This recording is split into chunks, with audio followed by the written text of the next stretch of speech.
Nakakalungkot man isipin pero kailangan gawin. Day 35 of being frugal to reach 1 million pesos savings sa newlywed. Need namin maghiwalay ni wife.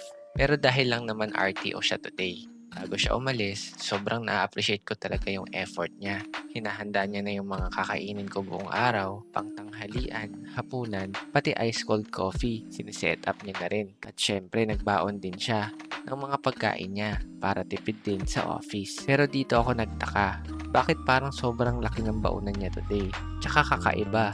Sabi niya lang sa akin, malalaman mo din. May purpose yan.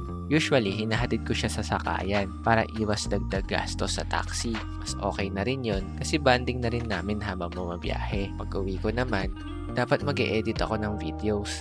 Kaso na pa-siesta at hindi ko na malayan, gabi na pala. At nung nakauwi na si wife, doon ko na-gets yung purpose ng baonan niya. Since once a month ang RTO nila, may handaan sa office nila at pwede mag-uwi ng food. Kaya, inuwi niya talaga to para sa akin. Malit na bagay lang, siguro sa iba. Pero sobrang na-appreciate ko yung ganong gestures. Yung tipong kahit busy siya, naiisip niya pa rin ako. And syempre, nakatipid na rin. Kaya samahan niyo kami sa journey na to.